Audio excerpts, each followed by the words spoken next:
Welcome to Life's Hidden Curriculum, a podcast designed for Philadelphia teens and young adults that helps connect them to resources and information needed for adulthood. My name is Quan King, and I'm your host and curator of this content intended to get you the info and understanding necessary to make informed and smart decisions. You can find even more information on the website, lifeshiddencurriculum.com. And now, today's episode.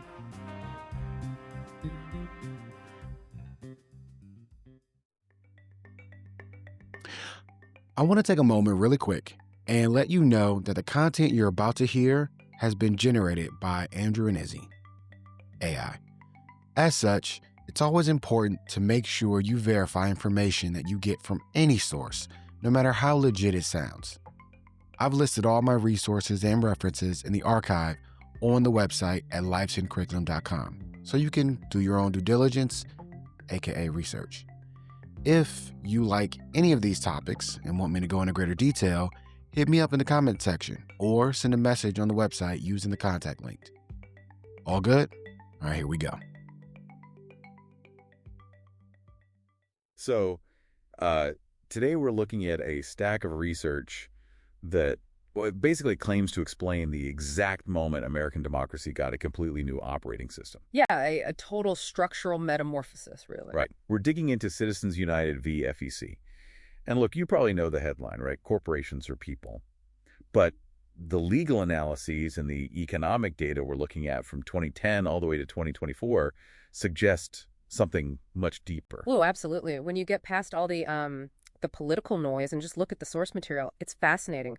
We're trying to unpack this. They call it a 1 + 1 = 3 synergy. The way the ruling basically altered the physics of how influence moves power, including data on dark money conduits. Yeah, that 1 + 1 = 3 concept is the mission today, but we need the baseline first. What was the actual legal trigger in 2010? Right, so it came down to a really tight 5-4 split. Justice Kennedy wrote for the majority and took a very literal stance. Basically, the First Amendment protects speech, not speakers. Meaning the government can't suppress political expression just because the source happens to a corporation? Exactly. But how does that square with corruption, though? I mean, I'd assume the court acknowledges that money can corrupt politics. Only in a very narrow sense. The court argued that independent expenditures don't actually create corruption, or even the appearance of it. To them, corruption is strictly quid pro quo, money for votes. Got it. So if a corporation runs an independent ad, the court just views that as adding voices to the democratic conversation. Right. But Justice Stevens, in his dissent, he completely rejected that. He argued you can't treat a corporation like a human in the marketplace of ideas. Yeah, because they have limited liability and perpetual life. And no conscience. His whole warning was that treating them as equal participants would actually undermine human self-government because they can aggregate such massive capital. Which brings us to that 1 + 1 = 3 framework. Yeah. The sources call it synergistic resilience. How does that actually work in practice? So it's a multiplier effect. Think about before 2010, corporate influence was mostly direct lobbying, just talking to lawmakers. But now you combine that direct lobbying with unlimited super peak spending and non-disclosed dark money. Which creates that gratitude effect the research talks about. Precisely. Imagine you're a lawmaker. A corporation lobbies you for a tax break, and simultaneously a separate super PAC runs $5 million in attack ads against your opponent. You know who's funding that air cover. So the synergy makes the influence feel way heavier than just the dollar amount. Yeah. And the volume is just massive now. It exploded. Outside spending went from about $338 million in 2008 to an estimated over $4.5 billion in the 2024 cycle. We even saw single donors in 2024 like Elon Musk dropping $277 million, leveraging super PACs to manage core campaign functions like canvassing. They aren't just supporting campaigns anymore. They basically are the campaigns. Yeah, and that brings up one of the biggest aha moments in the data. Usually we assume money in politics just protects incumbents. Right, the establishment. But the research shows Citizens United actually increased political turnover in state elections. Which sounds so counterintuitive. It does until you realize it lowered the entry cost for challengers. Before you needed a massive personal network to run. Now a newcomer just needs 1 or 2 wealthy backers to fund a super PAC, and they can instantly threaten a sitting politician. Making seats less safe. There was also that wild economic twist in the notes about GDP. Yeah, in states affected by the ruling, GDP and labor income actually went up by 2 to 4% because the new landscape heavily favored pro-growth policies. But there's a huge catch. Always a catch. That growth came with a significant decrease in the enforcement of labor and consumer protection laws. So the efficiency of the market goes up, but the safeguards for workers and consumers drop. Exactly. What about the companies themselves, though? Is pouring cash into politics good for their bottom line? Surprisingly, no. Studies show corporate political spending often correlates negatively with firm value. It's what economists call a managerial agency cost. Meaning CEOs are spending company money to boost their own political careers instead of shareholder profits. Yeah, it's a vanity project or a career move, essentially, not a real value add for the company. So we're basically looking at this era of public capitalism where corporations act as quasi-political entities. Which leaves us with a really tough provocation for you to think about. Right. If this system increased economic output but decreased regulatory protection, and the marketplace of ideas is essentially pay to play, now does the efficiency of the market outweigh the principle of one person, one vote? It's a heavy question. Definitely something to mull over. Thanks for diving into this with us. Okay, so there's a lot to unpack there. And this is the first of a couple of these kind of revisits I think I'm going to do.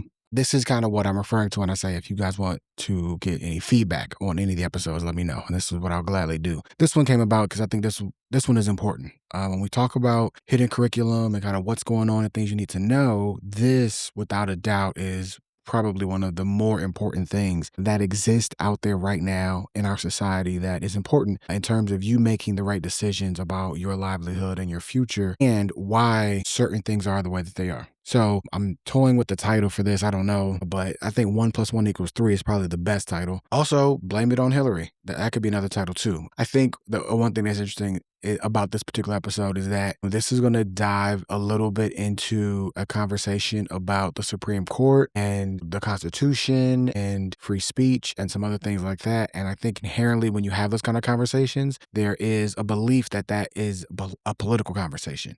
Now, whereas there are definitely political operatives kind of at play in the buildup to this, this was in fact a decision that was made some time ago that is bearing fruit and has bared fruit since then and is bearing fruit today.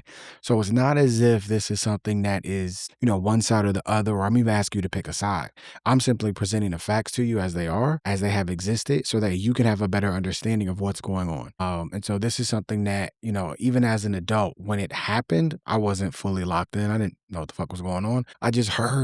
I heard things and I was like, that don't sound right, but whatever it is, what it is, I'm sure smarter people than me can figure this out. And the reality is that it's not a very deep issue.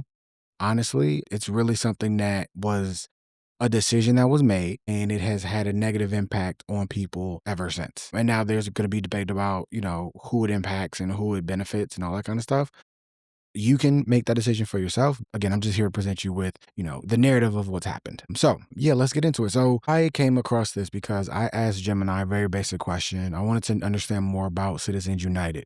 Something I had heard about, I had some familiarity with. I understood that it was a ruling that basically gave personhood or made a corporation like a citizen.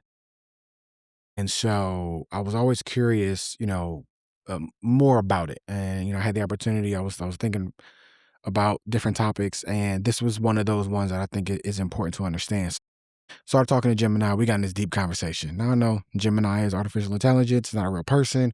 However, it is giving information. I think that information is critical and important. And despite whatever leaning Gemini or any other artificial intelligence may have, I think the output and the resulting information that was rendered, I think is useful. And again, you can draw your own conclusions if you will, but allow me to kind of introduce this topic for you. A Supreme Court decision between an organization called Citizens United and the Federal Elections Commission, something along those lines. And forgive me if I'm screwing this up, but essentially there was a small group that wanted to make a movie about a potential candidate, Hillary Clinton, back in like 2008. And they wanted to make this movie and distribute it. And basically an election committee was like, nah, you can't really do that. It's too close to an election. And that's kind of tampering, and you're going to be messing with people in terms of their understanding of kind of what's going on. And you clearly have an agenda because this is like a hit piece, basically. America just didn't allow at that point in time. Now, you can go out, and everybody can do like attack campaigns, all that kind of other stuff. And that is different if it's coming from one political opponent saying, well, I'm better than the other. But it was different at that time when it was just a private entity just going out here doing whatever. And so goes up to the Supreme Court, and then Supreme Court, in a very close decision, 5-4. So again, keep in mind, Supreme Court is made up of 9 individuals, of which, they may have different leanings, but they make decisions based off of however they interpret the Constitution and what the Constitution would say. So 5-4 majority was that they were like, they're cool with it. The court felt as though they didn't want to impede on free speech, right? And they cited the First Amendment, and their thought was, well, we are concerned about the speech. It doesn't matter who the speech comes from; it's about the actual speech. And so we started talking about this conversation I had. I'll read it to you, and I'll give you like a breakdown. Began identifying that the 2010 ruling wasn't just about money; it was about the Supreme Court's decision to treat corporate spending as protected, quote unquote, free speech. This opened the door for super PACs and dark money, fundamentally changing how elections are funded. And that's absolutely true. Then we got into this logic because I said, well, if one of the judges said that, well, corporations are nothing more than people coming together. So if me and my buddy, who individually we both have a voice and we can go vote and we can do our civic duty that way. If we have a voice already, and then we decide that we're going to start a business, this corporation, now that corporation can have a voice, that doesn't make any sense. And so I presented this idea that's a situation where 1 + 1 = 3. And so we got into this conversation about that being a logical glitch where 2 individuals can form a corporation and suddenly there's a third voice that's created. And I pointed out that this isn't natural. This entity didn't exist prior to these 2 people coming together for whatever reason. And so therefore, because it can't just, exist on its own, it doesn't exist without citizens. It doesn't make sense why then it would be allowed it would be allowed the benefit of having, or the privilege, I should say, or the right of having protected free speech.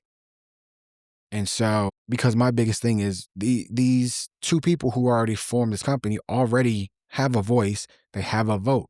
So to then allow for this extra third voice to exist, just going to muddy the waters. And like, doesn't that seem like a very logical, reason and rationale as to why you would not want to vote for this, which one of the Supreme Court justices, in fact, did. However, the overruling or the majority decision claimed that there was associational theory, that the corporation is just a group of people acting together, which to me is dodging the issue, right? There's nothing wrong inherently with a corporation.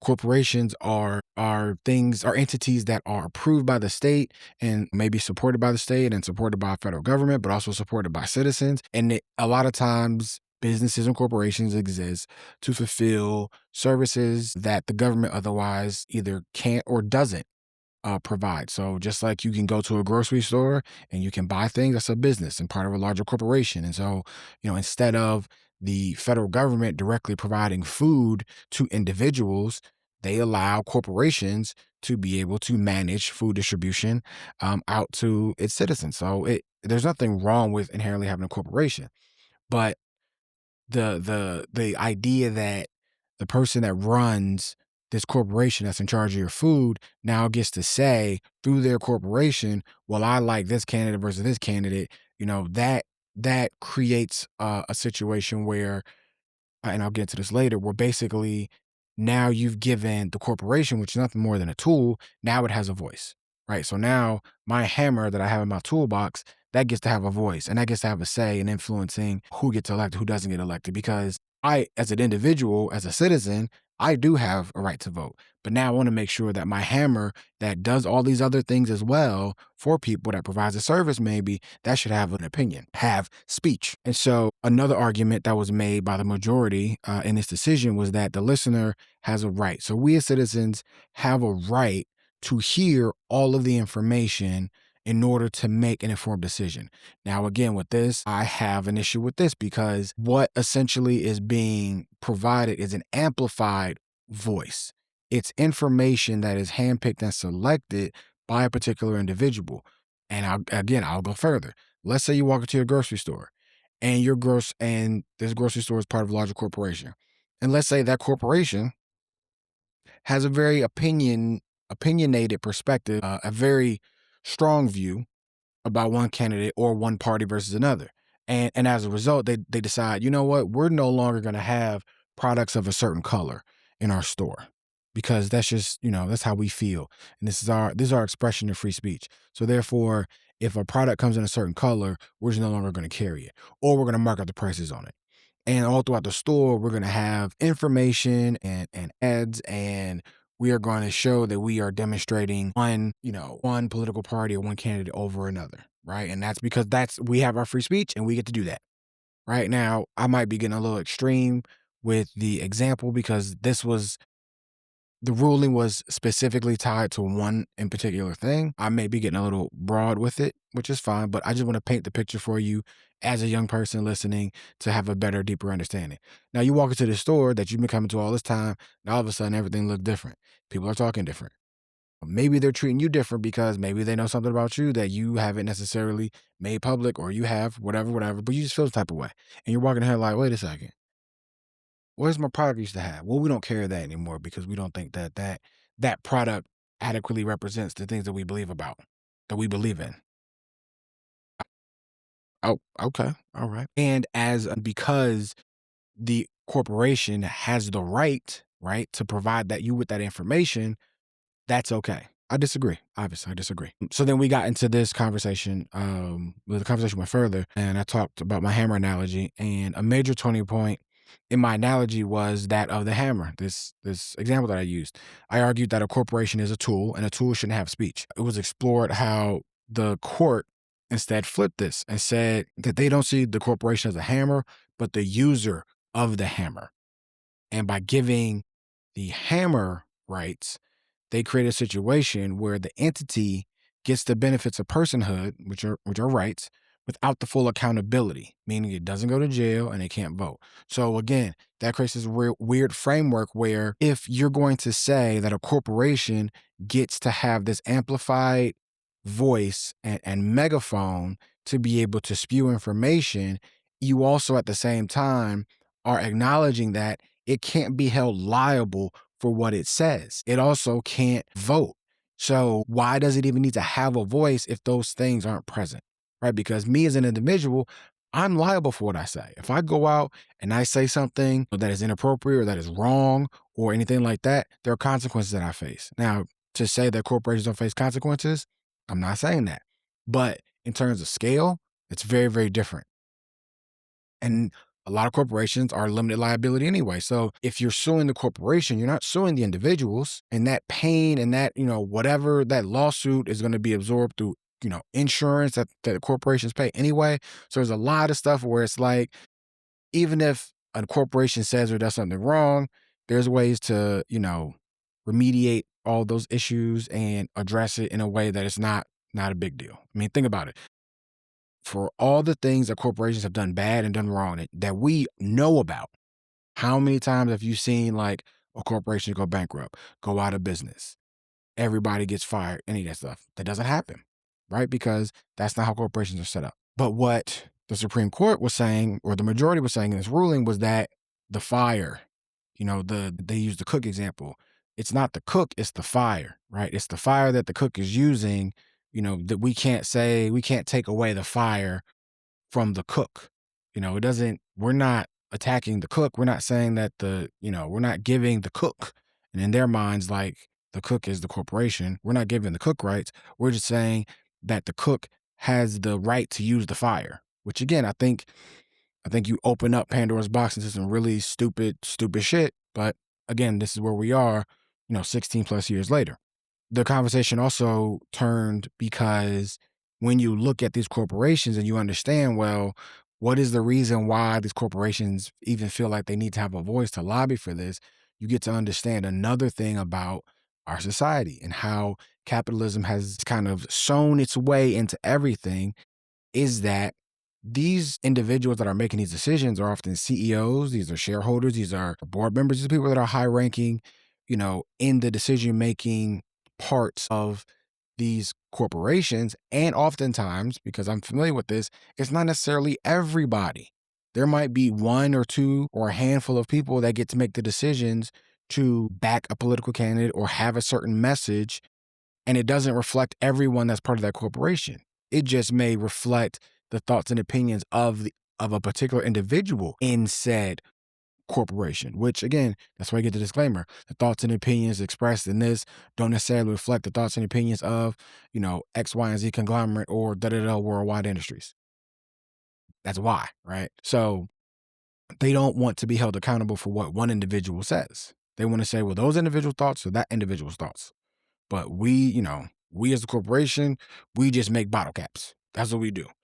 We make red ones, blue ones, yellow, green, red, black, whatever comes in, whatever we're asked to make, we make. So we don't necessarily care about you know, who's in office because we make bottle caps. But the person that's in charge of that company that makes bottle caps, maybe they feel like, well, some of these policies and these environmental regulations and these controls that you have limiting how much we can make, how many bottle caps we can make in a day and how long people can work and where we can source our resources from.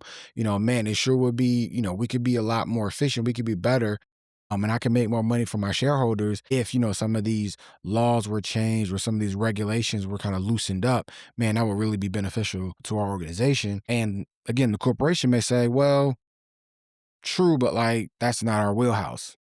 So here we go. That's when the individual says, okay, well, I'll do what I think is in the best interest of our organization as the CEO, as the CFO, as whomever leadership in charge of an organization, and they invest some of that money from the actual organization, not necessarily from their own pocket, right? But from the corporation, whether it's treasury funds, whether it's extra money, revenue that they have coming in for whatever, and they're going to put that money into, this little matrix. And we call that, we can get into the dark money, all that kind of stuff in a little bit, but they get to put that money in the support of a particular candidate, and then that kind of entreats them to have a conversation with said candidate to say, hey, like, I would really appreciate, I did all this for you to kind of help you out, to get you elected, to get you in this position. Man, it'd be really nice if, you could show your appreciation in making sure that, any legislation that comes your way that really helps us be more efficient as a corporation and increase revenue for our shareholders, I would really appreciate if you would support that. And then, of course, like as an elected official, you have to then weigh on your conscience to say, like, am I going to continue to support? Am I going to show my support or my appreciation, quote unquote appreciation, to this individual that helped me get in office? Or am I going to do what I feel is the right thing to do? Because because that just the same way that money can work for you, it can also work against you. But what this also created, and this is where we picked up a conversation, was it's ironic that it created a superior class. Now, I've talked about this before too, where our country was founded by capitalists, and those are individuals who've been ensuring that certain political actions, certain legislation, certain regulatory things have all been to the benefit of the capitalist class in our society, those that are making money and investing into certain things, and they're always looking into revenue generation. How can I increase the money that I have to be able to support the things that I want to do, and more importantly, preserve the money that I have so that I'm not losing money at any given point in time. If anything, I'm just making more money. I'm making more money, making more money, making more money. And anything I can do to make more money, I'm about that. Anything that takes money away from me, I'm not about that. Because again, that's my mindset as a capitalist. I'm just money, money, money, money, money. And if I make more money, I think that me making more money is better for the whole economy. Because if I make more money, people like me are making more money, then the economy is good in my mind.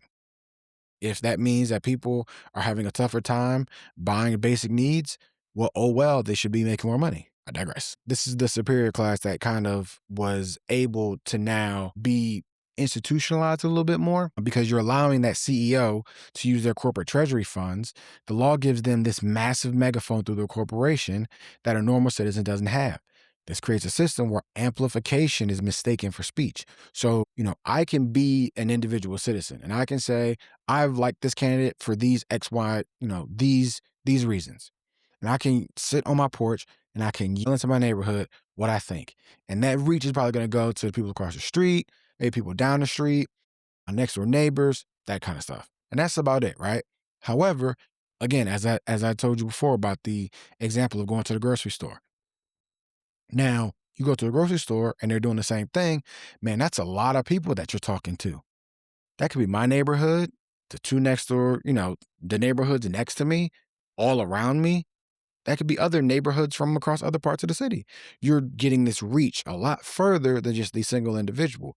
Now, again, the question should that be allowed? Should that even be fair? Does that make any sense? Why would the grocery store need to tell you who you should vote for, why you should vote for them, or any of those things?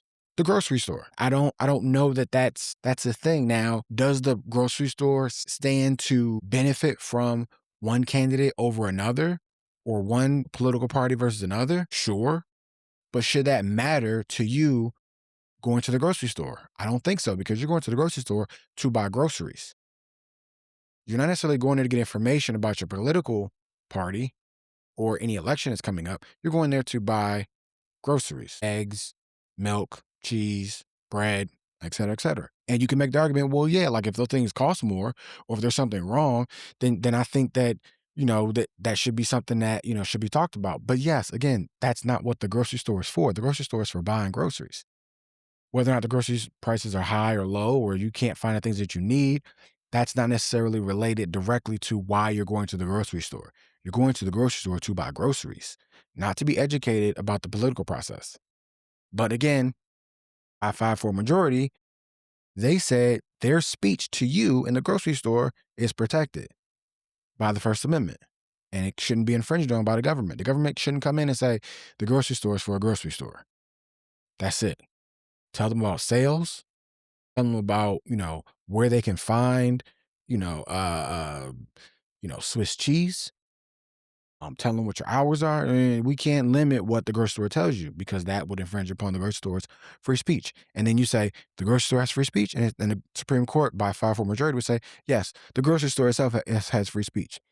And the person who owns the grocery store, who runs it, they also have free speech. And all the other individuals that are part of that corporation that makes that facility run, they also have free speech.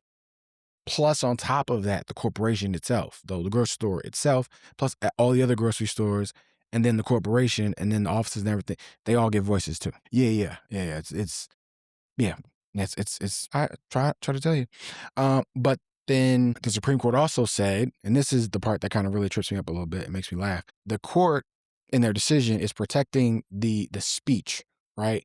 And then says we as the citizens, because we have no comparable power, right? It's up to us not to be negatively impacted by the speech. So it used the metaphor, we talked about the cook versus the hammer, right? So they said that the Supreme Court protects the corporate fire and it's up to us not to get burned by propaganda and manipulation.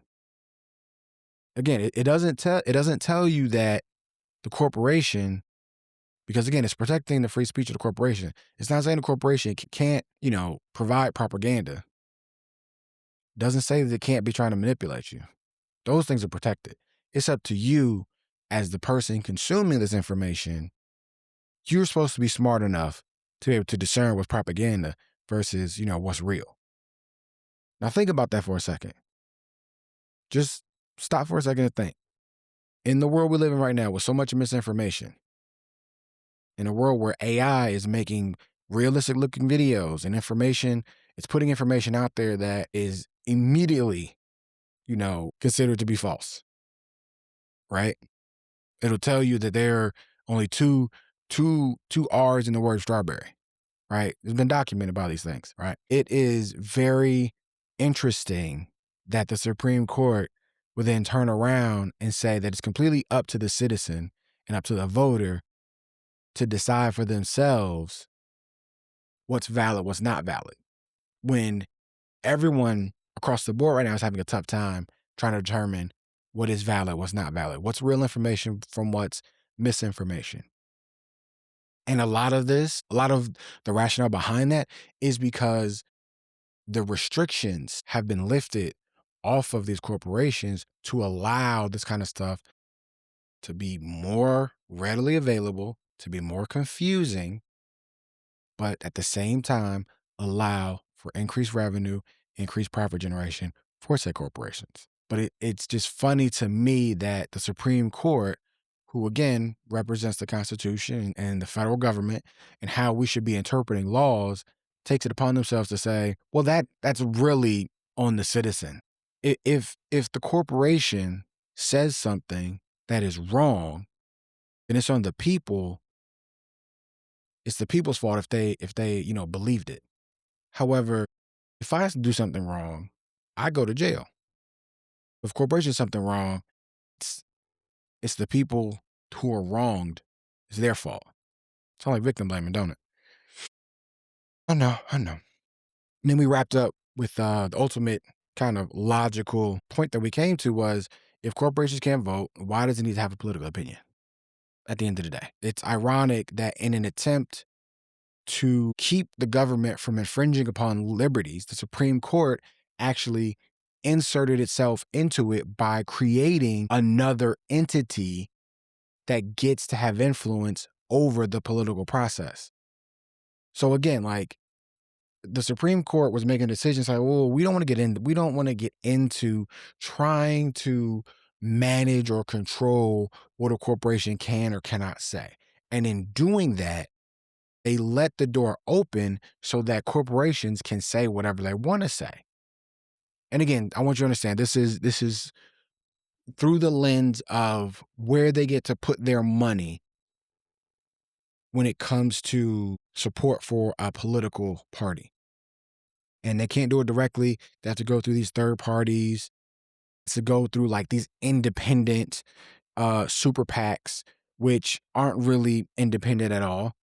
They say that they're independent, but they're really not. And they've also pushed for legislation so that they don't have to reveal who their donors are.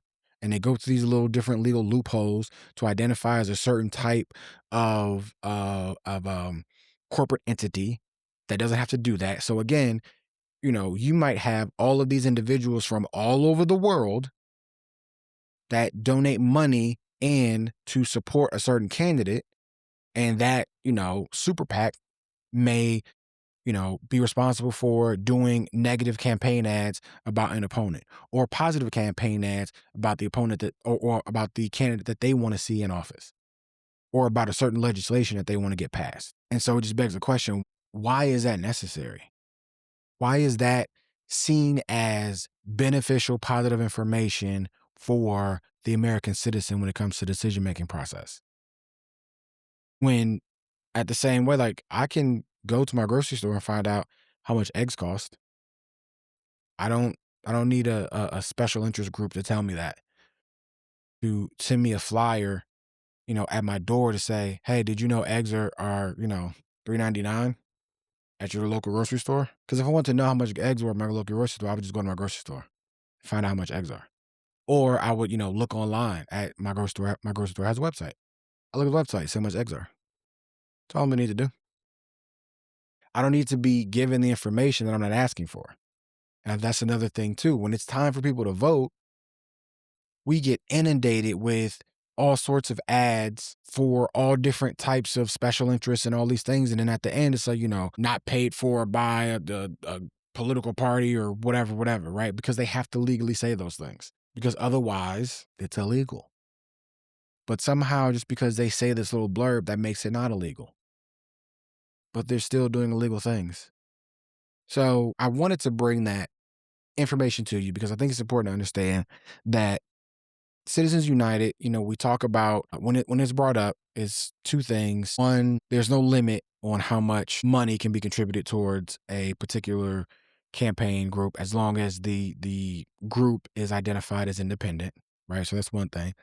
Then the other thing is that corporations have speech.